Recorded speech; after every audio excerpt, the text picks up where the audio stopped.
Ladies and gentlemen, boys and girls, I'm holding a stack of books in my hand.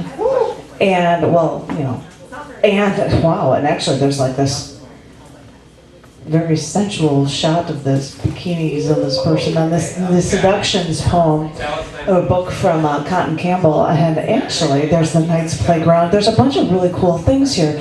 This woman, well, she needs the microphone because she is known as the soft-spoken poet to get herself out there, but this incredibly emotional and emotive woman is always a treat to listen to. So ladies and gentlemen, I'm going to leave these here for you for your show, my darling. Please give it up for Cotton Campbell.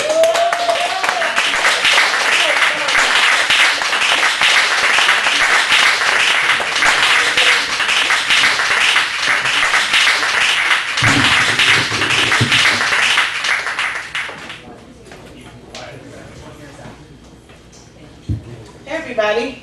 Hey. Hi. Hey, babe. Hi. It's great to have a guy in the audience who you can call your boo and he says stuff like that. You feel all fuzzy.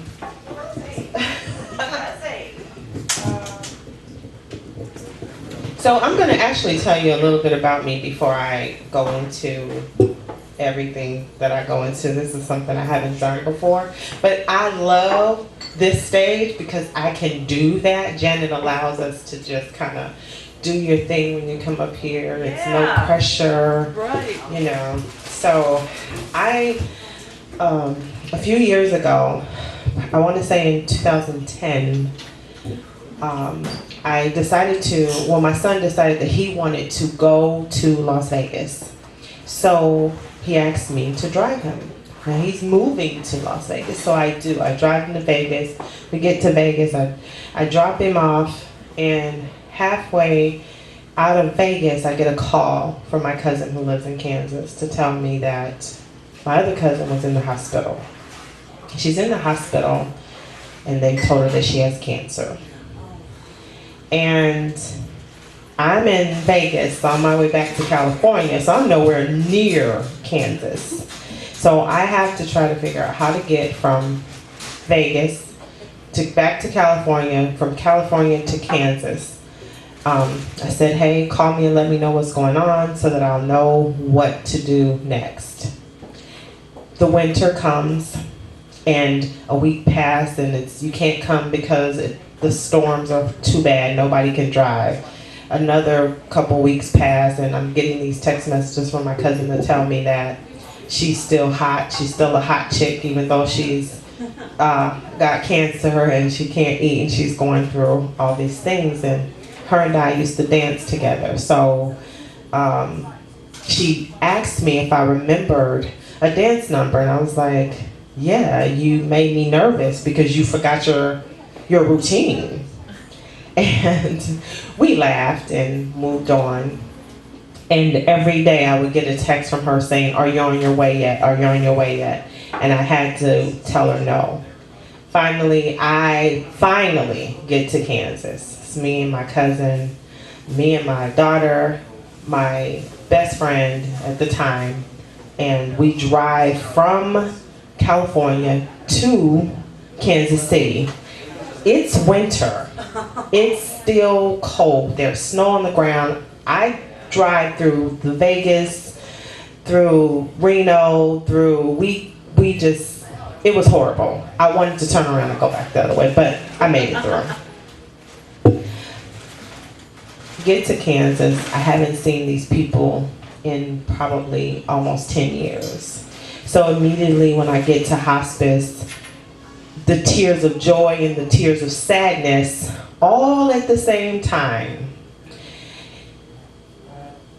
Fast forward, I spent time with my cousin who was dying of cancer, and we got to hang out. The funeral comes and goes, and we get the call that my aunt has cancer. Where does she live? In Vegas. So my aunt and I drove to Vegas. I'm the driver. Nobody else is driving. So I drive from Kansas to San Antonio, Texas to pick up my other aunt so we can all go to Vegas. And I'm the only driver. So my aunt, whose daughter it was that passed away, my cousin, she was the firstborn. And she says, hey, look at the kangaroos. Nobody says anything because we're driving and we know that this is a trying time. So nobody, there's like 5 people in the car, nobody says anything. So we're driving on down the road some more and there's dead animals on the, she says, hey, look at those dead kangaroos. And I said, oh, okay, Auntie, you want a drink? Something, you all right? Maybe you should get some sleep. We still don't say anything to her.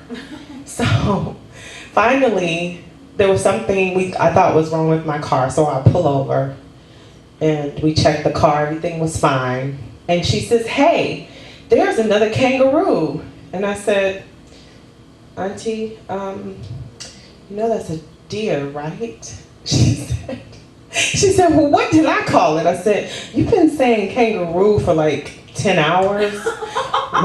She said, how come nobody said anything? I said, well, you know, with cousin Wanda just passing away, we really didn't want to stress you out more. So we just thought we'd go with the kangaroo story and leave it at that. So she laughed so hard and she had such a great time that the passing of my cousin just kind of wasn't as bad. So, but we still laugh about that story till this day. So every now and then I remind her about riding with me and knowing her animals, and how kangaroos usually don't live in Texas. But that's just a little bit about me in that aspect. So I wanted to tell that story. Oh goodness. So on to the real cotton and what I do here, and that's the softest voice in poetry. I am Queen of Seduction. I am Team GPA and Team Cotton. Yeah, so that's just a little bit about me. You can always find me on any social media. Can I take this off? You sure can. Okay. Is that, yeah. I believe the children are our future. Teach them well and let them lead the way. Show them all the beauty they possess inside.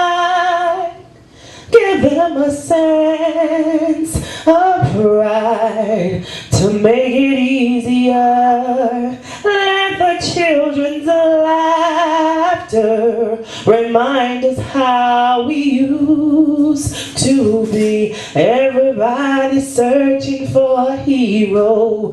People need someone to look up to. Never found anyone who fulfilled my needs. A lonely place to be, and so I've learned to depend on me. I decided long ago never to walk in anyone's shadow. If I fail, if I succeed, at least I live as I believe. No matter what they take from me, they can't take away my dignity, because the greatest love of all is happening to me. I found the greatest love of all inside of me.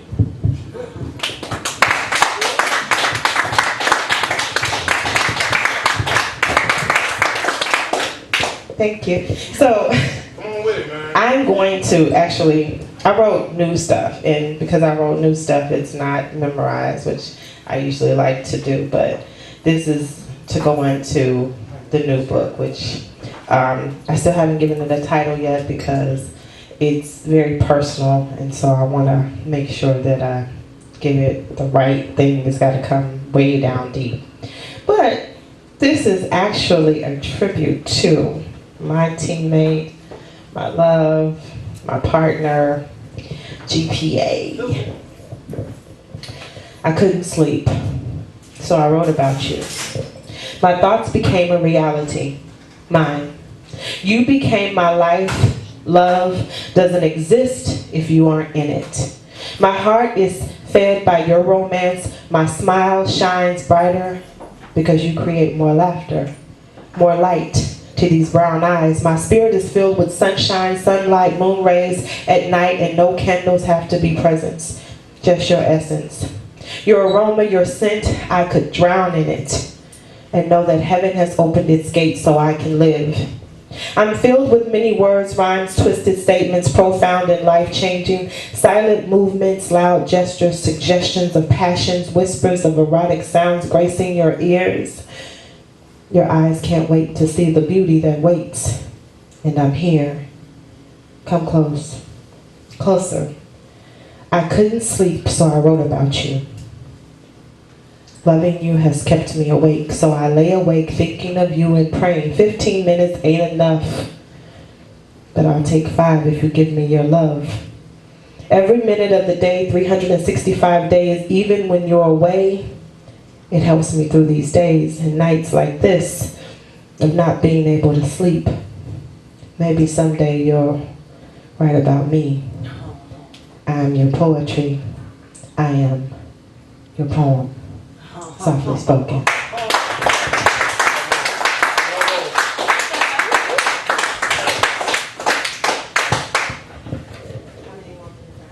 You've got whatever you want, darling. You're fine.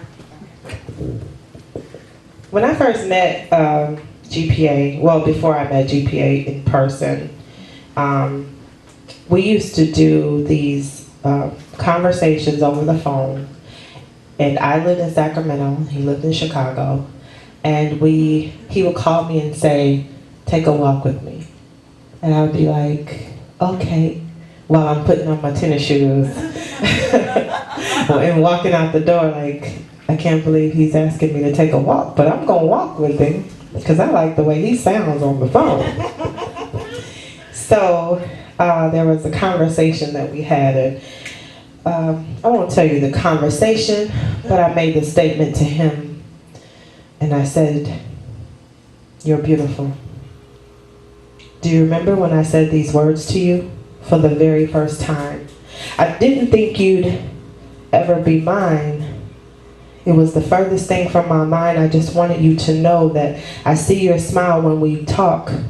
You're beautiful, perfect for the one woman who can see your heart.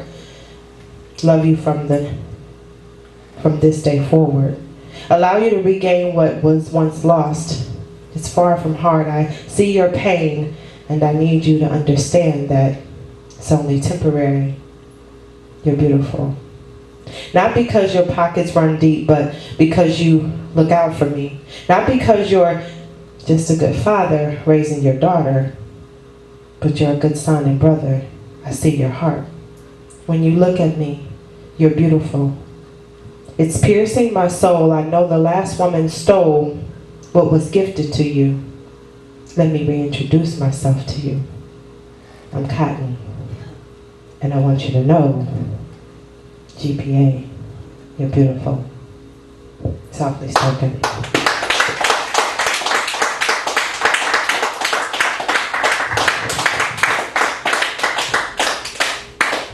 I'm going to do this last piece and then I'm going to get out of the way.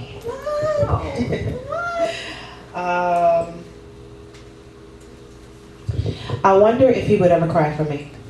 That's the ultimate compliment. See, I don't need him to be a crier. Just cry at the thought of losing me. Never having me in his life. Causing such a great emotion that there's nothing else left for him to do but shed a tear of sadness and loss. I wonder if he remembers how I embraced and put my lips up on his face. I know he wishes I could do this over and over again. See, I don't need him to cry because he got caught. Cried before the loss, before thought of doing anything that would cause him to lose something so sweet. Just the mere thought of him losing me should make him take 2 steps back and think of our love and how it was meant to be. See, you, me, and she makes 3, and I don't get down like that. I need you to shed a tear of joy, not just because of our sexual joy, but because you enjoy the woman in me. And flowers are sweet. Well, I love when he invites me for a bite to eat. That's just sweet. He would do that for anyone. I need him to shed a tear as he's down on one knee waiting for me to answer because he just popped the question. Listen, this is a life lesson and a beautiful blessing. See, only a real man can stand and shed a tear of joy, not treating you like you're his toy, but you're his prize, his queen, his treasure unseen. This is the thing. He's strong when you need him to be. I wonder if he would ever cry for me. That's the ultimate compliment. Softly spoken.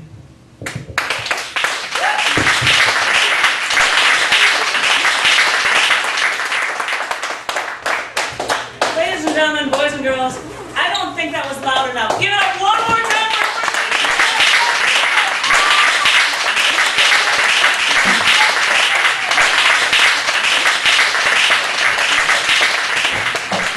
Softly spoken poets being all short and sweet. I don't know what's up with that, but that was very awesome. And thank you very much. And as I said, both of these features will be podcasts, and you'll be YouTube clips and blah, blah, blah. I'm doing that accent. I'm going to talk really, really quick and tell you about upcoming features, because that's what I always do at the end of every year. But not because right after this, we've got Singer-Songwriter Night coming up. Because in 2 weeks, July 22nd, we've got a man that goes by the name of Poetry. Oh, well, no, him also as James. He's our first feature. But our second feature is the host of Singer-Songwriter Night, Ross Berman. I heard him perform at ShyCon 2015. I'm like, oh my God, you're so effing awesome, you have to be featuring. And he's like, well, maybe we can pull this off and we can make this whole evening be a thing that turns into music. So after his feature and going into Singer-Songwriter Night, John and myself are probably going to do the last singing and guitar playing in Chicago, and we will do some originals and some covers after that. But that's not so much the thing, but you get to hear Ross a lot, and it's really, really, really awesome. So come for that in 2 weeks on July 22nd. On August 5th, we've got Jerry Pendergast and Dina Stewart. We've got on the 19th, Eric Essen and Dave Getchuk. By the way, Dave Getchuk, who is one of the 2 features, is going to be taking over this open mic after I leave.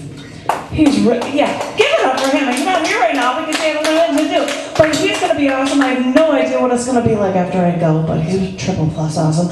And, well, I guess after that, if I'm going to be around that long, the week of Labor Day weekend, September 2nd, we've got my sidekick who couldn't be here, Bob Rashko, and me. We're going to be featuring. As long as I'm here, we're going to be doing that.